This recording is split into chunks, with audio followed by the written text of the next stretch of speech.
And welcome to another exciting episode of The Energy That Surrounds Us. I'm your host, Michael, and thank you for joining us this early morning, an unusual time, but circumstances being what they are, I know you guys are going to be in for a treat. And pardon the glitch with the intro in the beginning.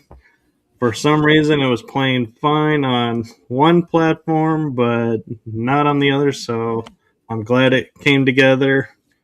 And with that, I'm going to turn it over to my incredible, amazing, insightful guest who I know you all are going to enjoy.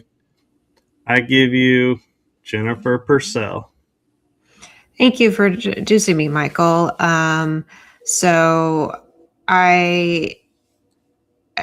we're going to be talking about the unknown, and I guess as an introduction for myself, I also host a podcast called Living with Invisible Learning Challenges, and for me, I started that podcast almost 6 years ago, and it was I kind of got into it because I was listening to another podcast.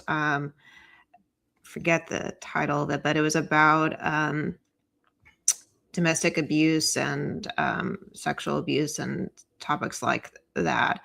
And just listening to that made me think, oh, maybe I could create a podcast about my personal experiences with learning disabilities, or learning challenges, as I call them.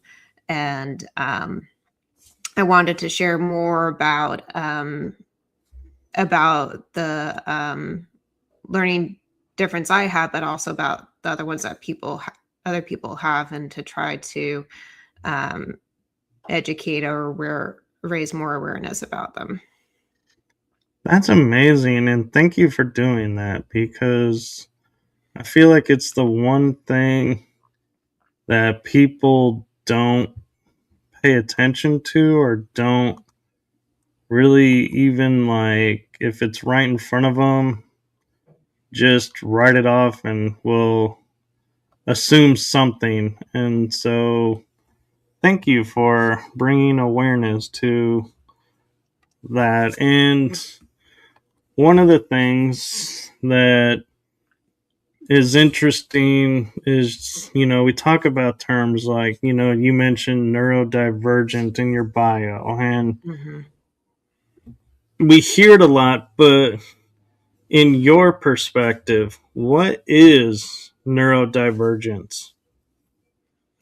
Yeah, so that's a good question. So for me, I didn't know about that term until I started doing my podcast and doing more research for topics and episodes. So I was used to hearing learning disability or learning difference. And when I was reading about neurodivergent, basically my understanding of it is it's an individual who has a learning disability, or maybe more than one, because you can have more than one, and is going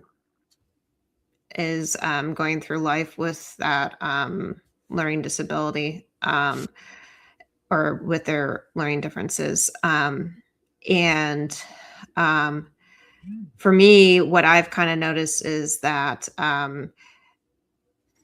the neurodivergence piece, I think, is how neurodivergents interact with neurotypicals, and how they learn to interact with them, and how they,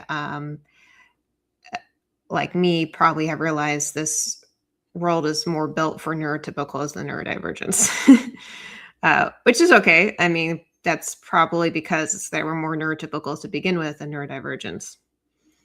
and maybe some of those neurotypicals realized they were neurodivergent. And do you think, in looking at the world the way it is, how some people are out there going, "Oh, it's the age of the neurodivergence. It's we're the this or we're that." And do you see that as helpful in raising awareness to it, or do you think that, in your opinion, is actually creating more separation and people misunderstanding what is really going on? So that's also an interesting question. I think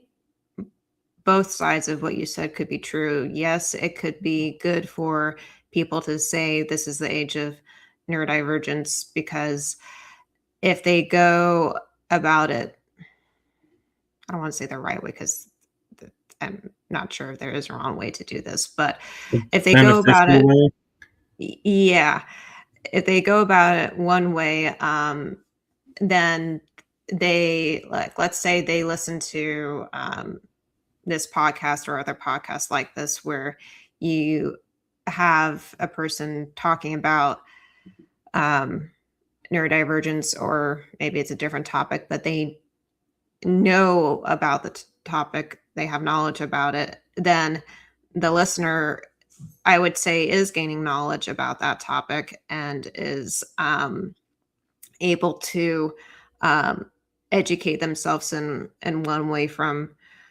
the from that episode.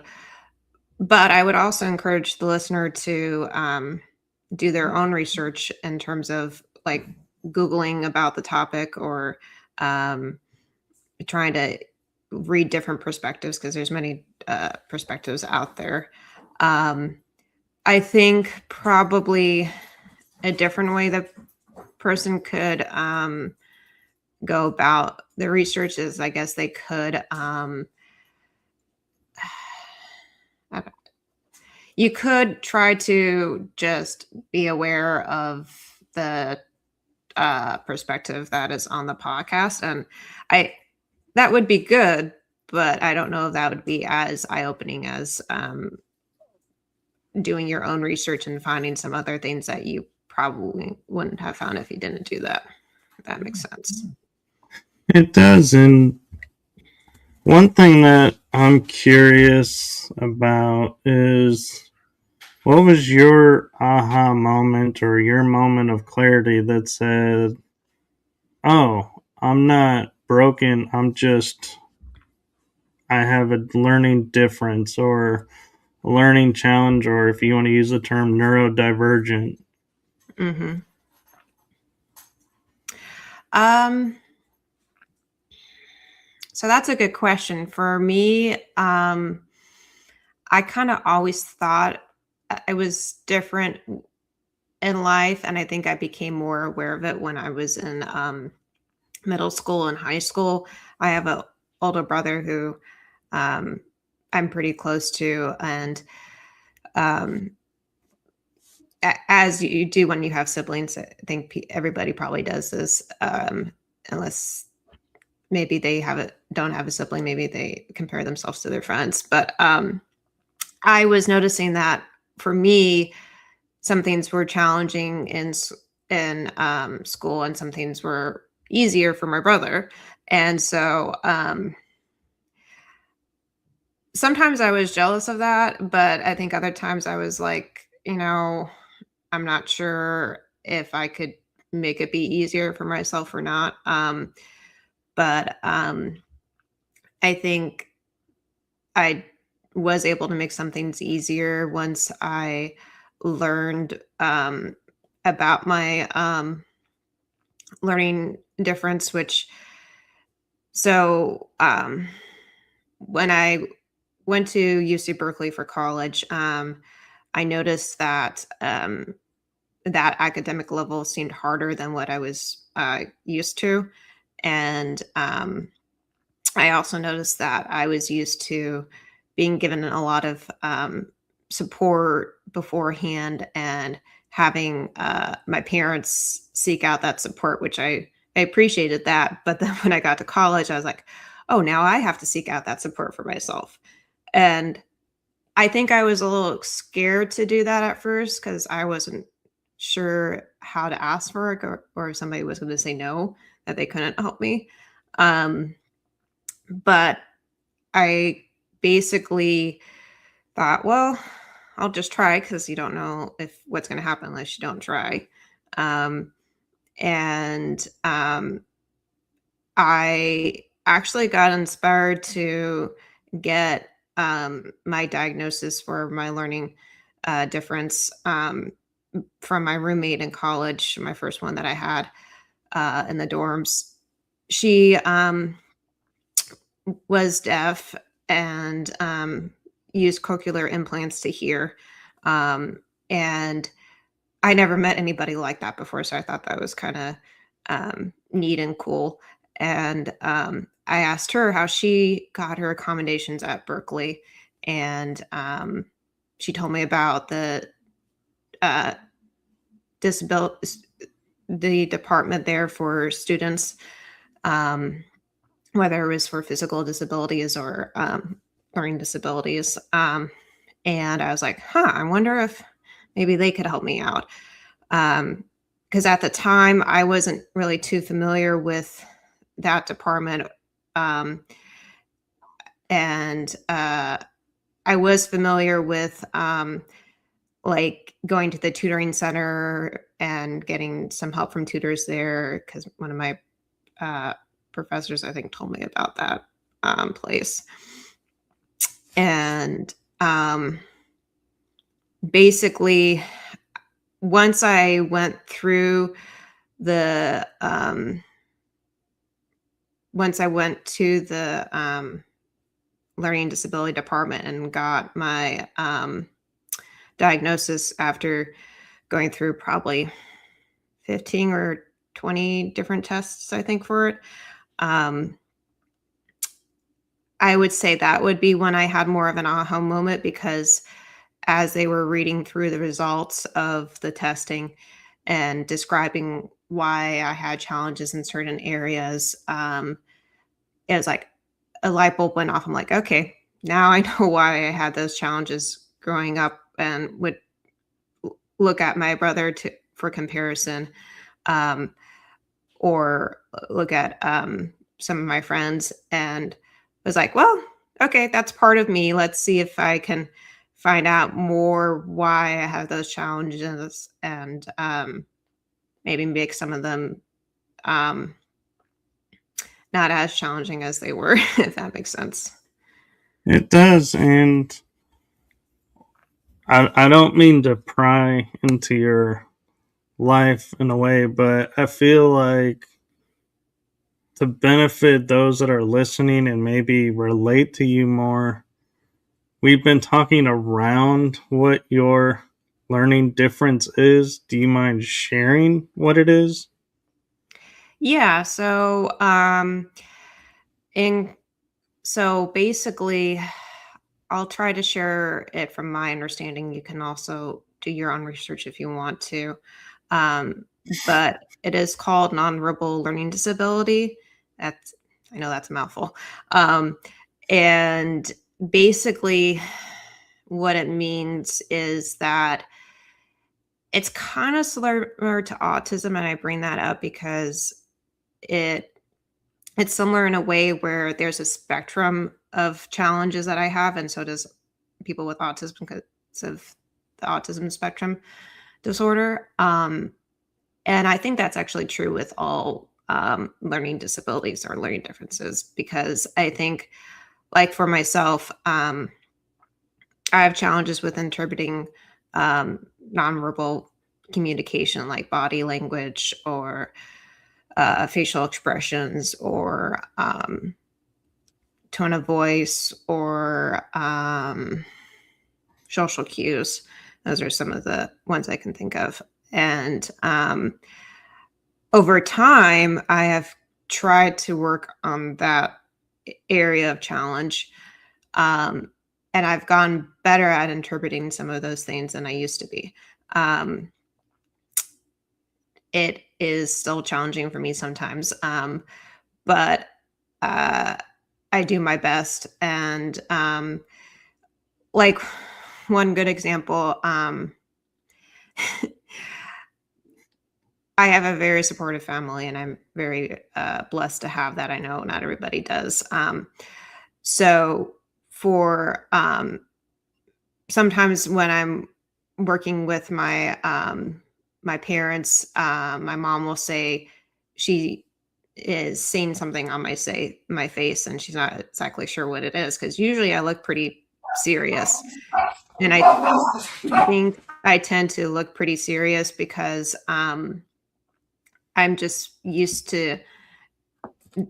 I think I'm used to having more of a neutral, maybe blunt facial expression, and I don't know what my face looks like until somebody mentions it. So that uh, like when she says, "What am I reading on your face, Jennifer?" I'm like, I don't know. I don't know what my face looks like unless I look in the mirror. um and so I chuckle at that because it's like her being a neurotypical, she can read the facial expression, but I can't as easily, um, being neurodivergent. So I think she's gotten used to uh, how I usually look, but also when I'm open to talking to her about what's behind the look, then I think that helps. So that's one area of NLD, is the short way of saying nonverbal learning disability. Um, there are many other areas. Some of the other areas are visual spatial. So that area is basically, so I have a challenge with judging physical distance between myself and another object. So a lot of times when I'm walking, I may run into something because I didn't see how close I was approaching it. Um, I have that same problem when I'm driving. So I am very cautious when I drive. And I also have that problem when I'm carrying a heavy object and trying to move it around. I'm sure other people have that too. Um, and some people who have NLD have such a bad um, visual perception that they cannot drive. And I know that is very limiting because I've taken a break from driving in my life, and that was challenging. But I was able to get around pretty easily with my friends and my family's help. Um, and so some other areas, like I was talking about before, are the academic areas. I have challenge with doing mental math in my head. So a lot of times if I do it on paper, it's a lot faster than trying to do it in my head. Um, I think that's probably true for other people too, even if they're neurotypical. Not my strong suit. Yeah. I mean, doing math makes my head hurt. So that's just, and it makes me tired. I remember when I was in school, uh, bef- actually even in college, but probably more before college, when I was learning more about math and didn't know I had NLD. Um, I would get used to being able to read the mathematical language in a word problem. And then, like, let's say the next day or the next couple of days, I would be looking at that same problem and be like, why isn't this making any sense anymore? So sometimes that can happen. And I think that's true for other people as well, where something will make sense at one point and then it doesn't for some odd reason. Um, And I think also another broad area of NLD is so I've talked about nonverbal academics and visual spatial. I would say another area is I tend to, and I think other people who have NLD also do this. They focus more on the granular details of something than the big picture. Um, and I would say what also goes with that is they tend to notice more of black and white, like the extremes of something, than the gray that's in the middle. Um, and um, I will notice, I tend to notice that as I've gotten used to, like, oh, I took that joke literally because I don't get sarcasm a lot sometimes. Um, and then I realized that person was joking either because they are smiling or they're trying to smile a little bit, or they're laughing at their own joke. Then I'm like, okay, that was a joke. That wasn't something literally to take serious. So for myself in that area, um, I I was hard for me to get to the point where I could understand sarcasm. I still have a challenge sometimes, but I think I got to it by watching comedians on TV like uh, Trevor Noah or Stephen Colbert or um, John Oliver. That there's those are some that I can think of, and he, I liked watching that because for myself, usually there's an audience with the recording of that host, so you can hear when the audience laughs. So I'm like, okay, then I can laugh too. And eventually, I think if I'm watching it with my family, uh, sometimes like in the beginning, I pause it and I'm like, why is that funny? Because I didn't know why it was funny, and they would try to help me understand why.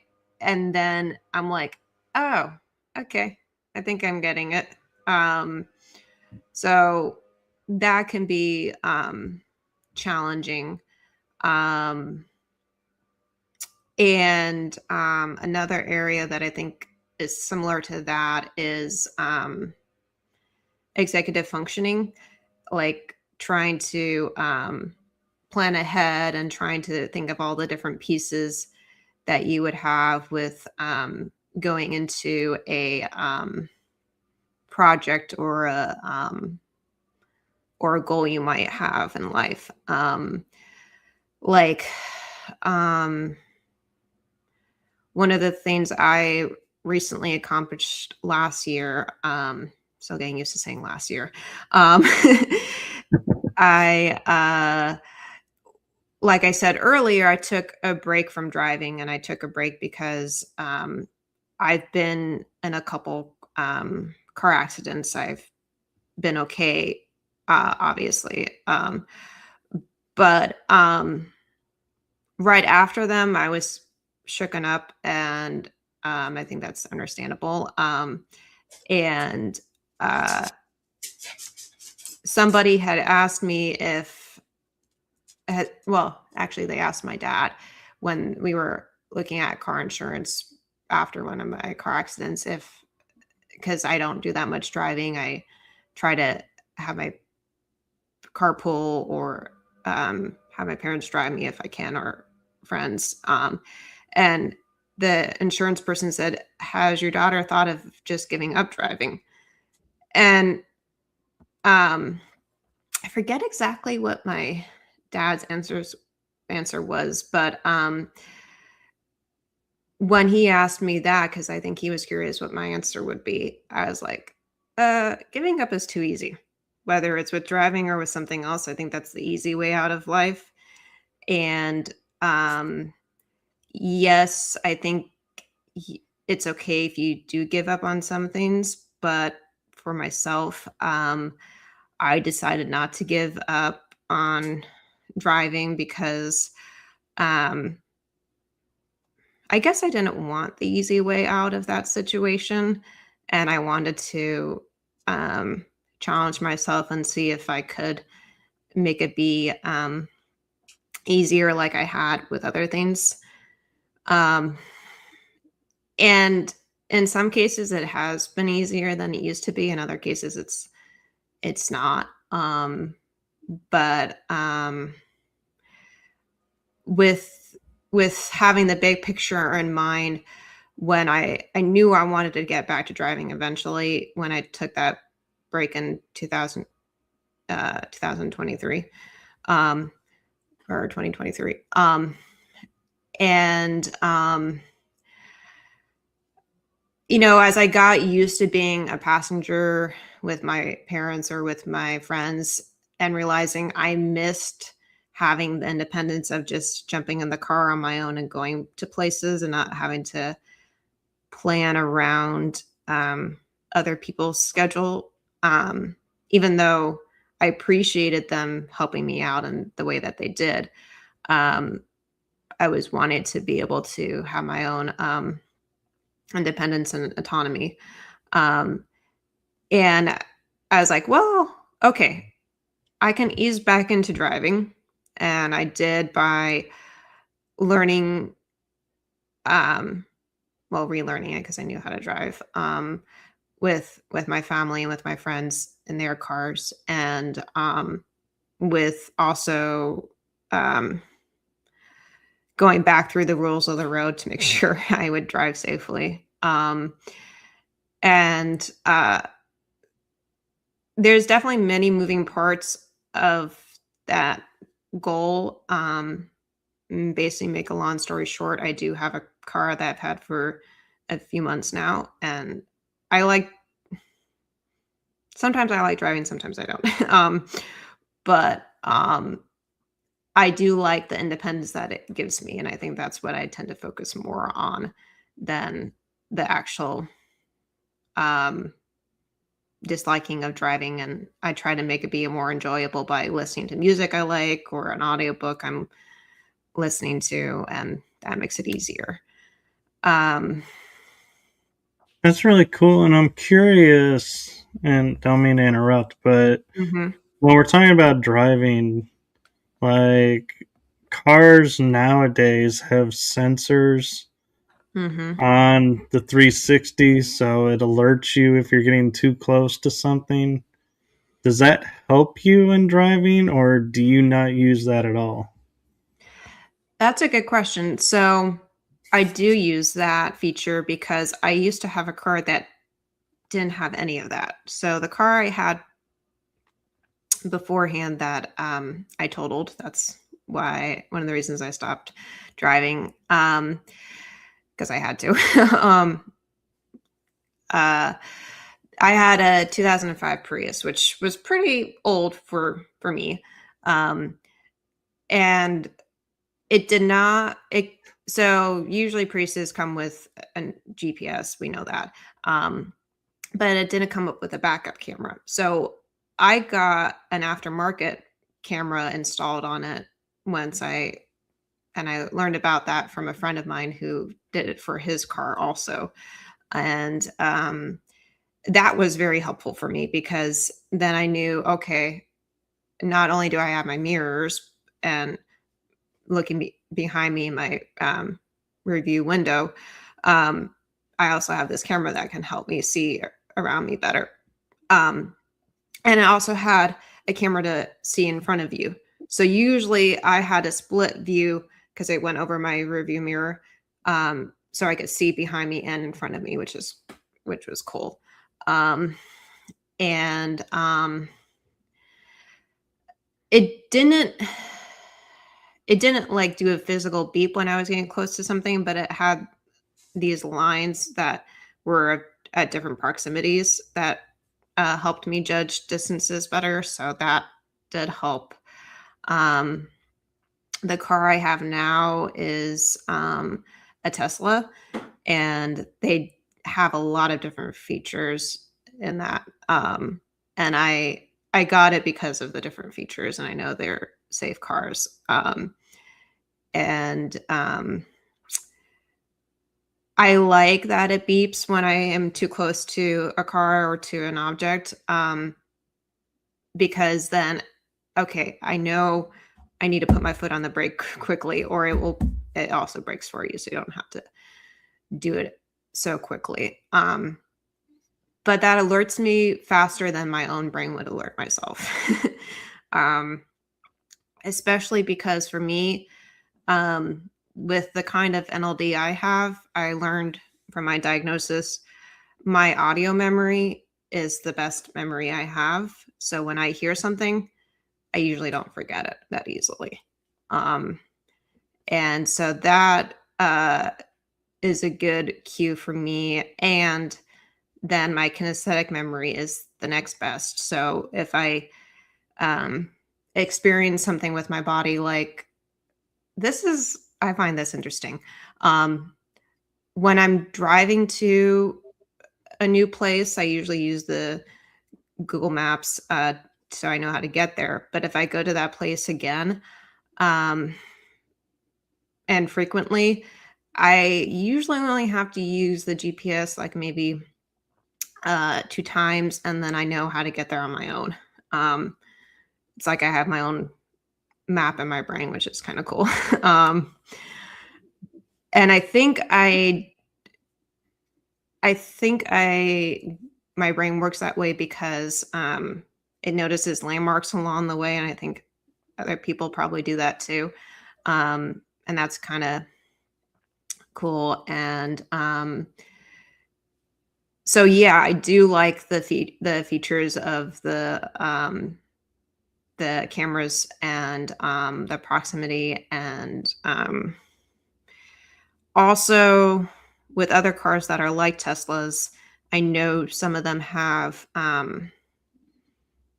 cameras that show your blind spots. Like when you have your blinker on, it will show you if a car is in your way of changing lanes, which I appreciate because sometimes I know I can't quite see a car clearly in my mirror.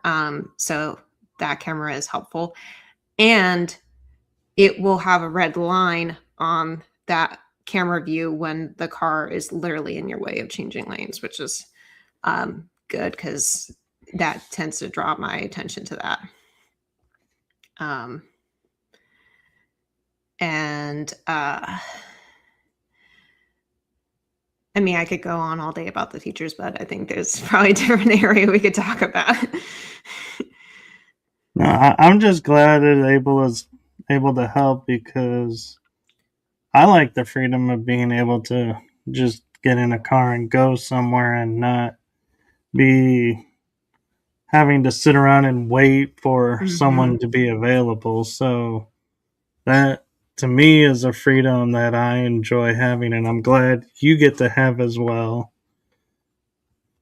And so I don't mean to branch off a topic, because I'm sure you have more to share about yourself, but one of the things I want to make sure we cover at least a little bit on is we talk about, invisible learning differences and challenges.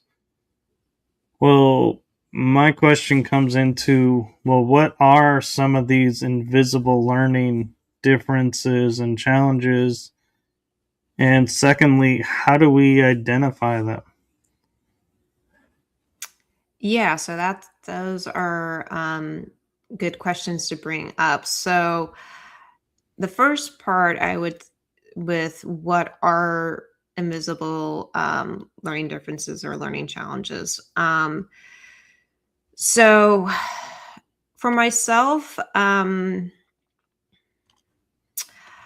noticed this in some different ways, and maybe when I talk about how I notice it, you'll notice some for yourself. So with NLD, I would say one of the visible challenges, like I was talking about earlier, is reading nonverbal language or communication, and that Actually, I have a good story to demonstrate this. So, growing up, I was in Girl Scouts, and one of the activities my troop went to was a concert for American Idol. And that was pretty cool to go to. And I forget who was singing at the show, but I liked the music and I was dancing to it with one of my friends. And as there always are in Girl Scouts and other groups, we had a lot of cliques. And I knew about that. And I was probably maybe 10 or 12 at the time, maybe a little bit younger. And when I was dancing and having fun, I noticed my friend stopped dancing. And I was like, huh, I wonder why she's stopping. And I looked behind me and I noticed one of the groups of girls or the cliques was pointing at us and laughing and making fun of us. And I'm like, well, I could stop dancing too, like my friend did, or I could just keep dancing and having fun and ignore them. And that's what I did. I ignored them. Good for you. Thank you. Because I was like, I don't care. I'm having fun. And I think that can be hard to do sometimes with people noticing and like in that way they were making fun of me, and I stood up for myself by just minding by continuing to dance and minding my own business. And I know that I think some people I think it can be challenging to do that because if you have done that before, maybe you've gone bullied in school or in other places. And I know that that's a challenge that people live with. And I think that can draw attention to the invisible part of learning differences because like one of the ways I would say something that's invisible could become visible is so I wear these glasses and they are for migraines and they help filter out light that would cause migraines. So to a certain degree, I think it's to 80% for these. And so for myself, I think unless I tell somebody what these glasses are, they're not going to really know what they are unless they've maybe seen them before. And so they see the glasses, but they don't know what they're for. So that part is invisible. But if they ask me, or maybe if they research on their own, then they'll discover what they're for. So I would say I've noticed that learning differences like NLD or like dyslexia or ADHD or autism or Asperger's all have an aspect of them that are invisible to the people that don't know much about them, like the nonverbal communication or like the challenge with mental math I was talking about earlier. I think that could be invisible too. And I think to some degree, the challenges with driving could be invisible because unless you know that person is having challenge with seeing distances between objects, they probably aren't aware of it. And I think that can be true in other areas. And then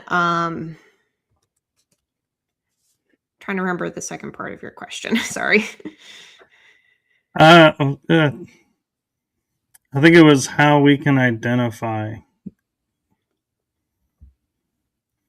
Okay. So with how we can identify the Like if invisible we learning have it, differences. how see it in Mhm. ourselves. No, that's a good question. So, um, how I've been able to identify it myself is I've noticed that I try to be pretty observant of the challenges that I have because I like to work on them.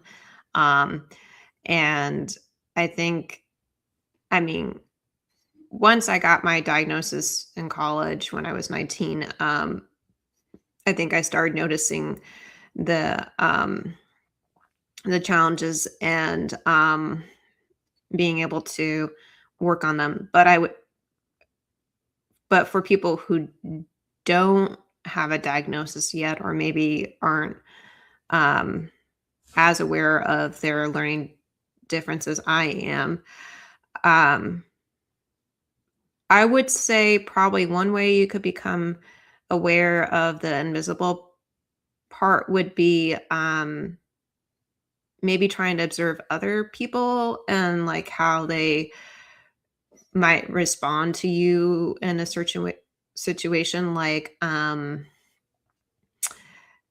remember one of the people I've talked to who has NLD, and she was sharing more about it with me and was saying that sometimes she'll get feedback from people and say that they think she's stupid.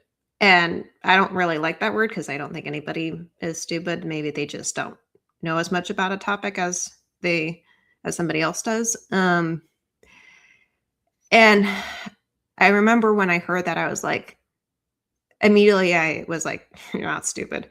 Um, and I've thought that of myself before. And I think maybe we need to challenge ourselves and see, is there actually something beneath that feeling of stupid or shame, whatever it is, um, and realize, oh, maybe we're actually feeling something else that is causing that. Like, I'm trying to think of a good example. So sometimes when I have a bad migraine, um, I tend to focus too much on the pain sometimes, which is invisible actually to most, because I can mask my pain pretty well. I've been able to do that after having them for so many years. Um, but to me, it's obvious because I feel the pain, and I think for me, it it can be so obvious for myself that sometimes it's all I really notice, and other times I'm like, okay, how can I get my mind off of the pain? And so that's one of the reasons why I like to listen to music that helps distract me. And I know I'm kind of rambling, but I think that can be a way of noticing the invisible parts of like trying to see um, how other people react to things, and see if, like, sometimes when I'm out walking and I notice that it seems like the cars don't really see me when I need to go across the street. Um, that makes me feel invisible sometimes. So, what I try to do is I will try to wear very bright colors that make me more noticeable, and that usually helps. And I also wait and see if the car actually stops and looks at me rather than just other cars. And if they don't, then I'm like, okay, I'll let them go first and go afterwards because that's safer. Or we go behind them. Sometimes that works if there's no car behind them. Yeah, you're not rambling. Don't worry. You're, and and transparency. Well, we were talking, about the facial cues and everything. When we were backstage before we went live, we were talking and she finally smiled and I was like, "Oh good, you're starting to relax." And she was like, "Oh no, I'm relaxed."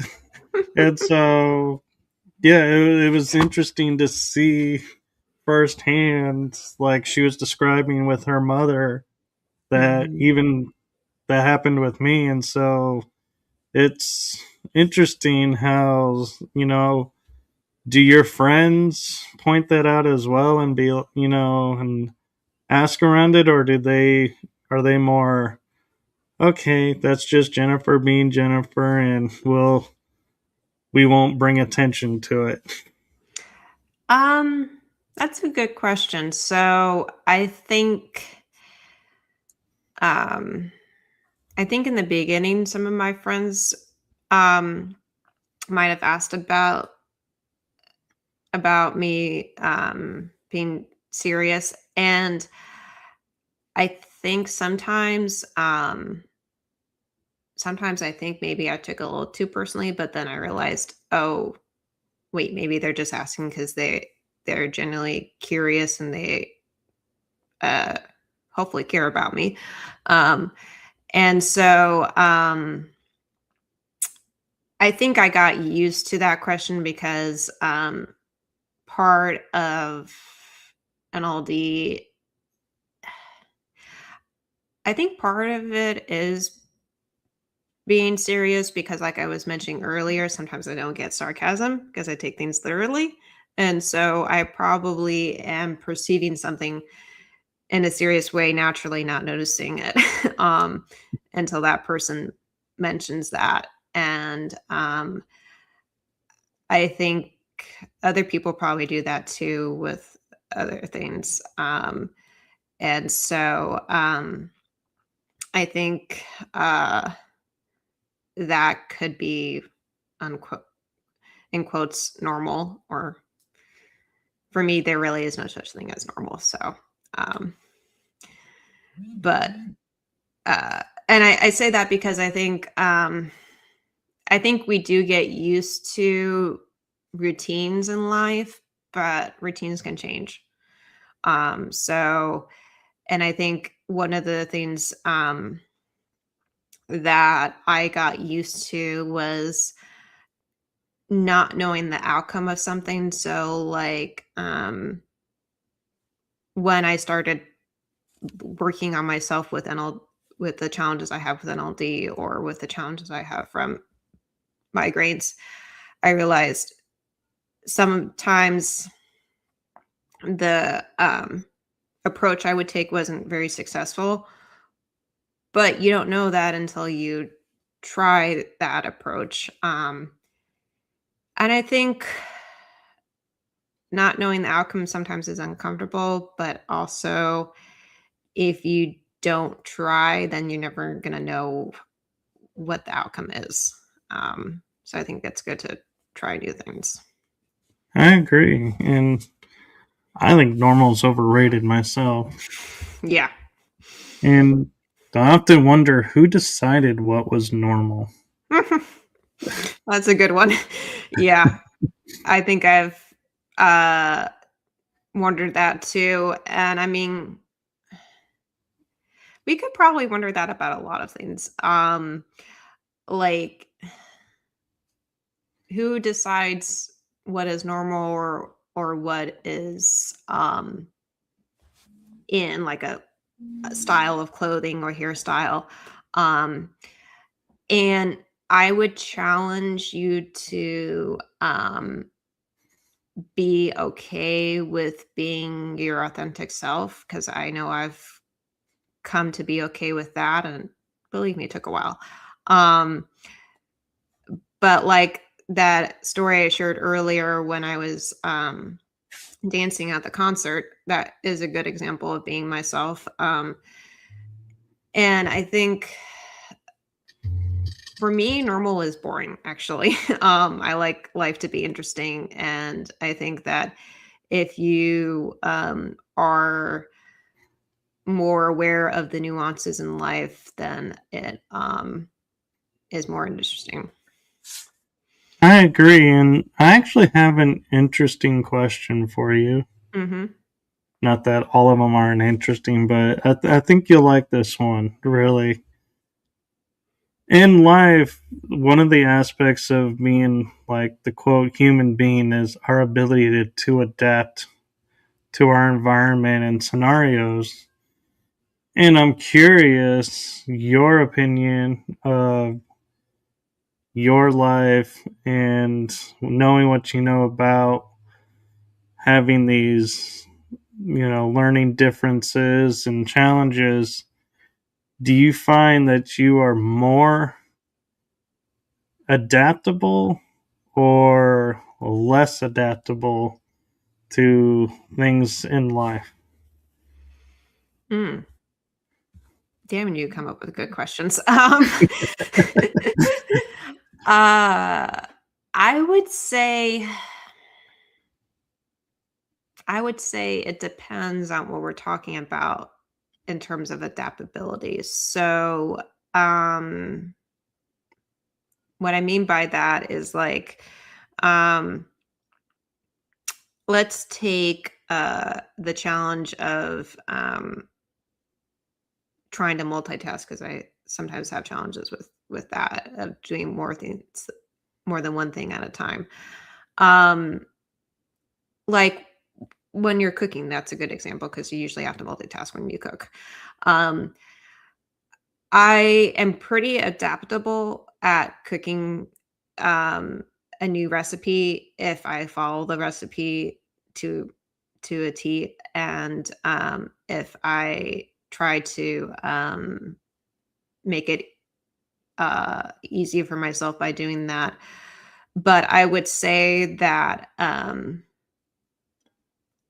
I sometimes I want to branch out and do different recipes I haven't done before.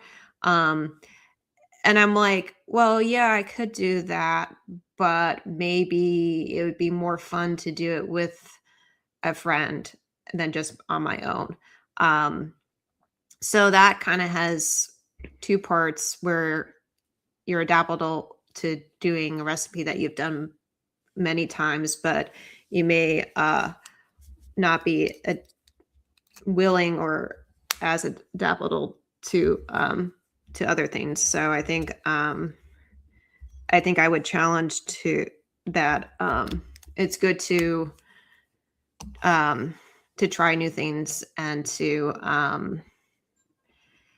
to see if you can handle them, like with um, like another area, I would say that you have to have good adaptability. That's a big word. In would be uh transitions, actually, because so like when you transition from college to the work world, you are probably used to having at least for myself, I was used to having the accommodations I had in college. Like I had extra time on tests. I had a program that converted my textbooks to audio so I could remember the material better. And I also had a program that helped me take notes.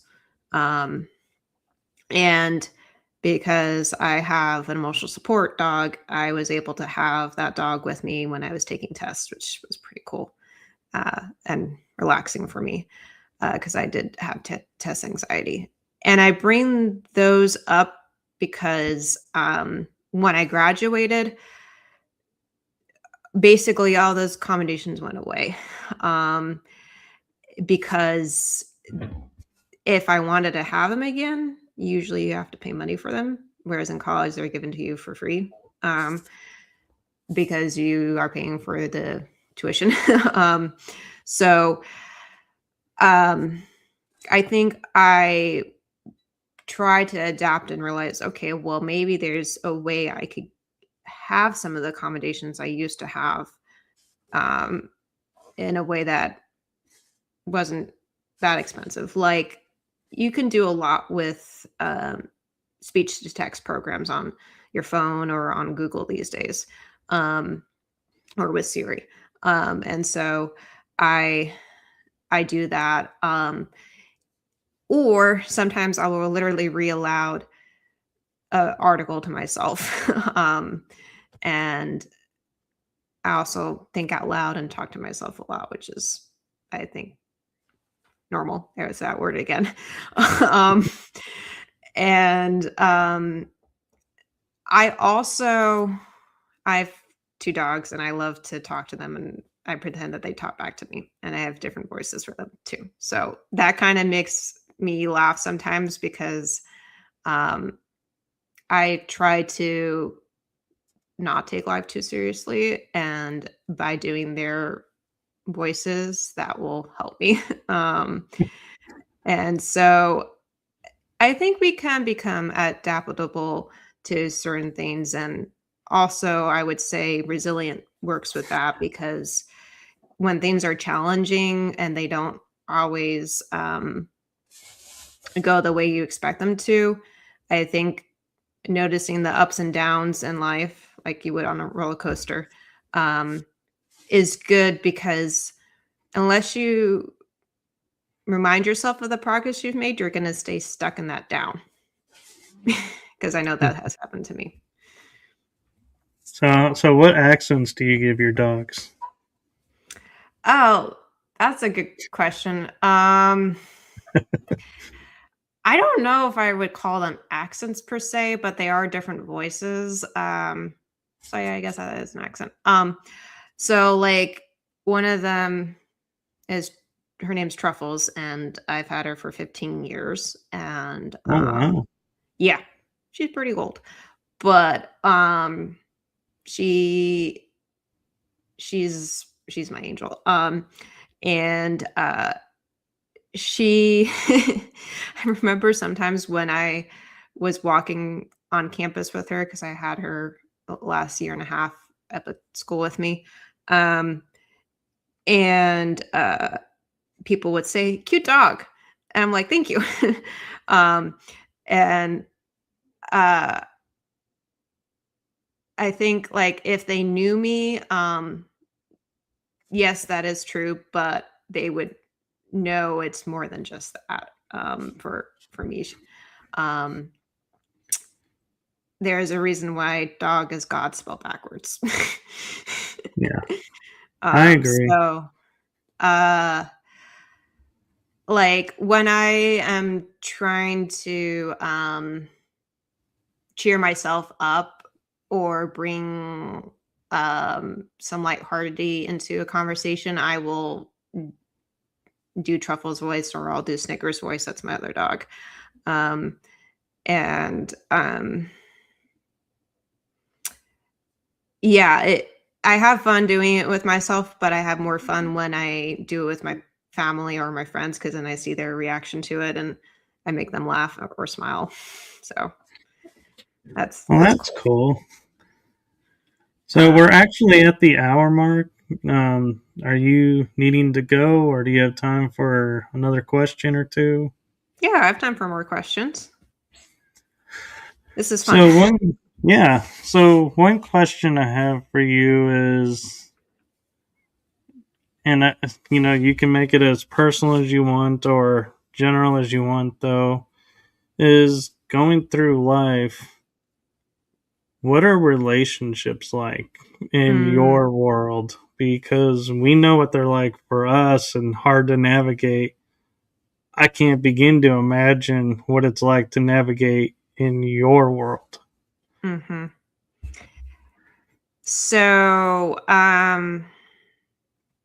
that is definitely one I've reflected on a lot lately because some of the relationships I had last year and had for a while ended.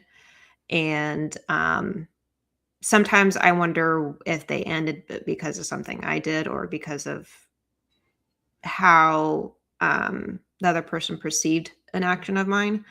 Um, and sometimes I think so, like one of my friends, I was kept in touch with on and off from Girl Scouts, and she was a really good friend. Um, but she had her own challenges in life, as we always do. And I think at one point in time, I took some of the challenges she had a little too personally because I thought, oh, maybe because she's um, interacting with some of the same people I do, maybe that's part of the reason why she has those challenges.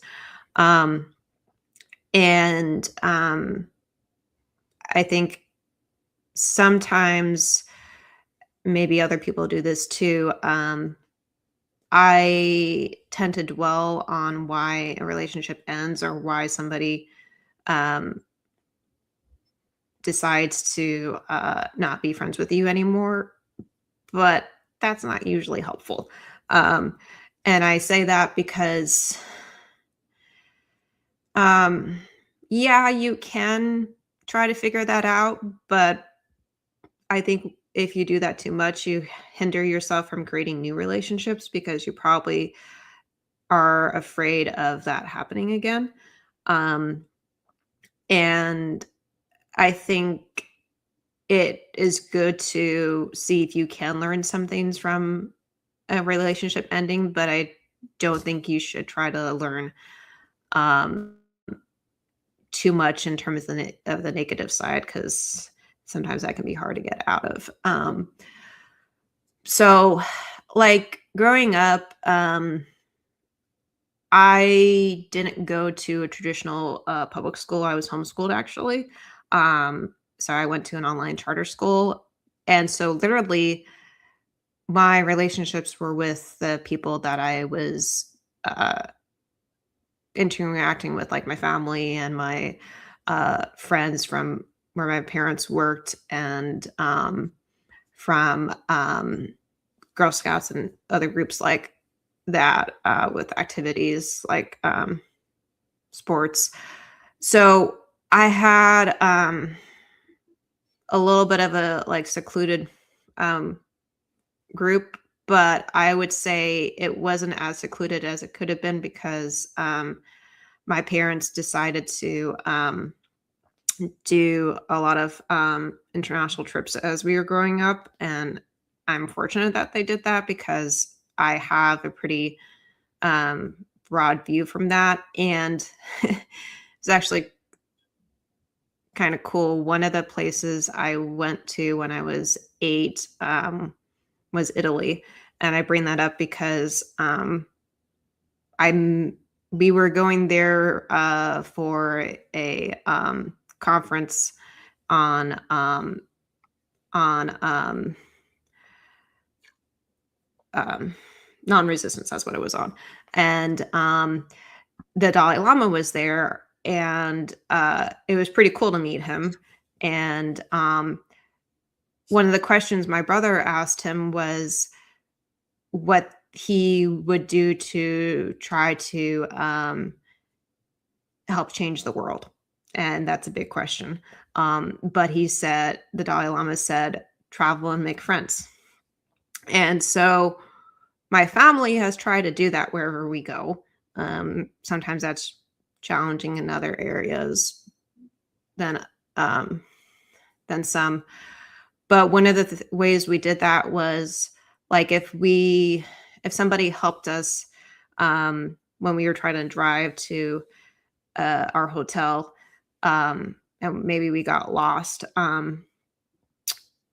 There were a lot of times where we would stop and we would ask somebody directions for to the hotel or to wherever we were driving. And if we saw that person again, or if we weren't sure we were going to, rather than just saying thank you, we would try to um, like sometimes give them money, which they usually didn't accept. But we were like, okay, well, let's try to remember where we saw that person and maybe we'll see them again along our trip. And sometimes we did. So we would bring them back like some flowers or some food or something like that as a thank you. And that was one way we made friends. Another way we had these Velcro mitts you could wear on your hand, and it had a ball that was Velcro and it would stick to it. And we would play with those in parks that we would go to. And we always had an extra set with us that we could use to see if maybe some kids wanted to play with us. And in doing that with them, they had a lot of fun. They were like, okay, so we would try to say you can keep them. And then they can spread the fun around. So that was also kind of cool. So I would say I've had positive and negative experiences with relationships in life. Like one of the things I really don't like, and I think probably others have had this experience, is when somebody ghosts me. Um, and like when they stop communicating with me, whether it's through text or email or whatever, um, or sometimes it's physical ghosting. Um, I often wonder why they do that and if they maybe do it not just because of something that went on in our interactions, or maybe because of something they were going through in their life. And so I've gotten used to being left behind or left hanging from ghosting, and like, okay, then I'm not going to I try not to do that to other people, because I know what that feels like, and it's not usually a good feeling. I'm glad I'm not the only one that gets ghosted. Nope. But I agree. It's when I get ghosted, it's like my first thought is like, what did I say? What did I not say? Mhm. What did I do? What did I not do? And then, like, a couple days later, I'll be like, it's your loss and move on. It's like, Right. but yeah, it's up front, it's like you can't help but internalize and go, what did I do? When Mhm. chances are, most likely, 99%, you didn't do anything wrong. Right. But that's where our minds go. And it's interesting how we're talking about the differences between us, and yet you and I, being different spectrums, having the same experience. So it's like, oh, so there is common ground, we can Mhm. say. Yeah, and I'm glad you brought up the common ground and the differences because I think that's one thing that is challenging when somebody is trying to get a diagnosis for a learning difference or for even a medical condition they could have, like migraines. Because I have found there are so many similarities between learning differences and medical conditions that it's like it's hard to diagnose them because of the similarities. Um, but I would encourage that person who is trying to get the diagnosis, whether it's for a learning difference or for a medical condition, to not let the similarities stop them, because I know when I found out that I have an LD and was born with it actually, and when I also discovered the migraines, it helped me learn more about myself, and I think that can be true with other things in life. And it's good to get a diagnosis from a professional. Sometimes that takes a lot of money, and sometimes people don't have that. So I think it's also okay to try to do your own research and give yourself a diagnosis as long as you do it thoroughly, because sometimes, because of the overlap in areas, it can get confusing. Oh, maybe I don't just have only have NLD. Maybe I also have dyslexia or um, autism or something else in that mix. Yes, you can have more than one learning difference at a time, but I would say that it's good to know those different labels, but it's also good to know that you're more than just those labels.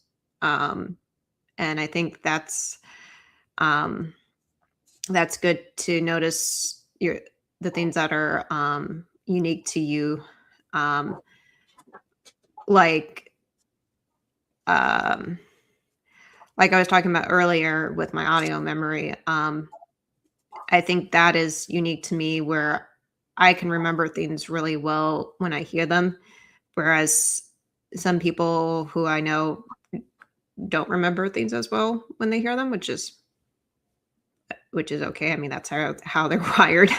Sometimes that's hard to change. Um, and so I think noticing the differences on the common ground is a good thing to do. Yes, and I think it's important to note too what you said, and I want to reiterate it. Wow, I actually got that word out. And that is, you're more than the diagnosis or the difference, the learning Mhm. difference or challenge. Because so many of us get caught up in labels that we start to think they define us, and they only define us if we let them. But if we choose not to let them, then,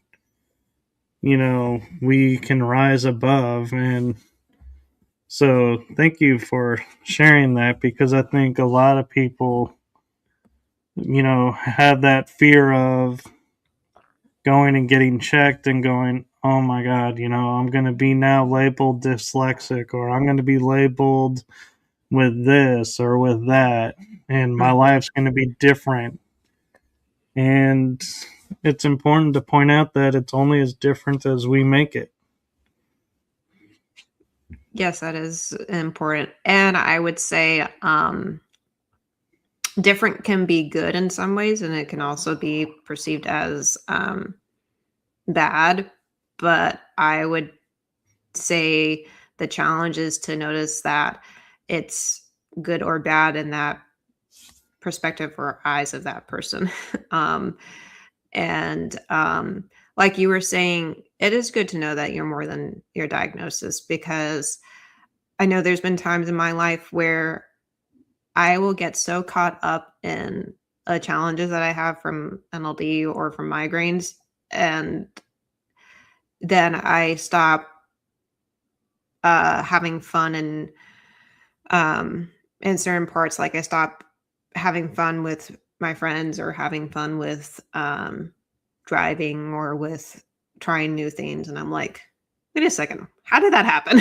um, and if you take a step back and you zoom out like a camera does, then I think you can see a broader perspective than just zooming in on the details, and being able to realize, oh, I got too focused on the label of NLD or chronic migraines or um, dyslexia or whatever the label is, and try to notice, oh, I have friends because people do like me.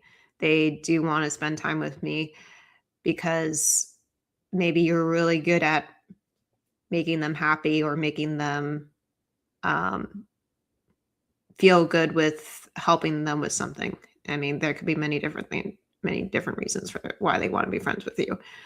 Um, and noticing that has helped me not be so focused on the labels that I have. I think the labels are helpful because then you can realize different parts of you. But if you get too focused on them, then that's the only thing you think about. Right. And I want to take a second and pivot to an aspect of your life that I want to give you an opportunity to speak about, Mm-hmm. and that is the NVLD Project Social Ambassador. Okay. So basically, the NVLD project came about, or I discovered it when I was starting my podcast, Living with Invisible Learning Challenges, because um, I remember when I was in the beginning of creating the podcast, I was wanting to find articles that were reliable and were good articles. And the NVLD project came up when I was searching. Forget exactly what it was, but I think it had to do with why people who have an NVLD have challenge with math. Um, and I read a blog from another NVLDer who has that challenge, and I was like, okay, now I know I'm not alone. Like you said earlier with ghosting. And I was, as I got into reading the articles more and sharing my thoughts from the articles on the podcast, I was like, I want to become more involved in the VLD project. And I wondered how I could. Um, it's based in New York and I'm in California, so I couldn't probably help physically because that's a big distance between those two states. But I was like, well, there's blogs. I could write a blog. So that was one way I started sharing my stories than just on the podcast. I would write blogs about my experiences. And then I saw uh, attached to some of the blogs at the bottom, people will do a bio about themselves and they'll say NVLD Project Social Ambassador. And I'm like, what's that? So they have a page on their website about what that is. And basically it is a person who helps spread awareness about NVLD or about other learning differences. And they do that by writing blogs and by being on podcasts or being interviewed by people from the NVLD project, different topics. And I like doing it because there's not too much commitment to it. You can write a blog every quarter of the year.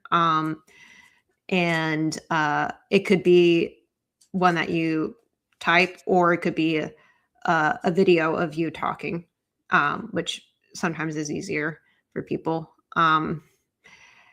And I remember um, I used to use my podcast scripts for the blogs, but then I was like, but then I had to change some of the format to make it sound more like a blog. Because I would read it aloud. And I'm like, well, wait a second. You could do video blogs or vlogs. And I started doing that more, and that was easier. So that's part of what I do as an NVLD Project Social Ambassador. And I also try to make sure that the other Project Social Ambassadors get noticed. So I've had some of them on my podcast, which is kind of cool. And being able to learn more about that person helps me learn how their life is different from mine. So yeah, that's one of the organizations I use to help me learn more about topics for my podcast. Well, thank you for sharing this with us. And where can people find your vlogs or blogs and more information if they have any questions for you? Yeah, you can find the podcast by you can Google Living with Invisible Learning Challenge. And it should come up that way. Or if you Google living with NLD, it should come up that way because I use that phrase a lot on the podcast. And for the blogs, they should be linked to the NVLD Project website. So if you Google it, NVLD Project, they should come up on the website. And you can also find the podcast on all the podcast platforms like Spotify and Apple and Google. And if you want to, you can email me. I have my email usually on the on those platforms or on my website for the podcast. So usually I respond to those. Very cool. And thank you. And again, I cannot thank you enough for coming on and sharing all this with us, with me. I have learned a lot and more aware of more things now. So thank you for that. You're welcome. Thank you for inviting me to be on your podcast. You're welcome. And I would like to leave you with one comment, and that is from my heart and the heart of my shows to you. Thank you for what you're doing for humanity, and it is seen. Thank you. And do you have anything coming up that you want to promote or anything exciting before we go?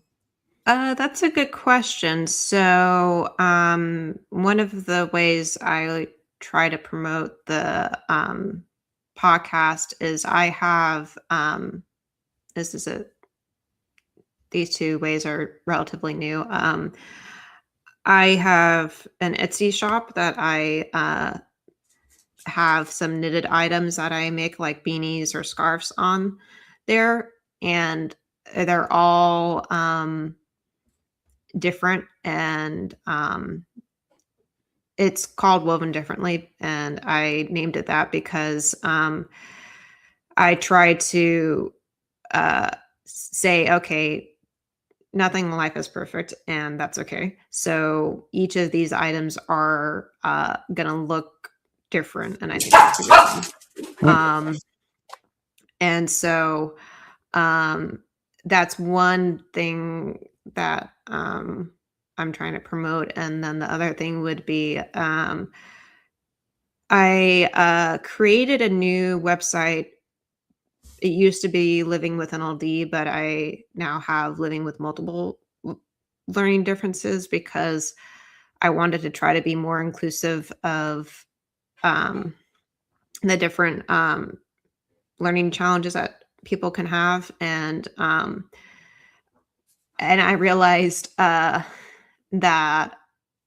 through one of the interviews I did, I also have more than just NLD. So I was trying to, make people feel more inclusive with that. So I can give you the link if you want to share it later. Sure.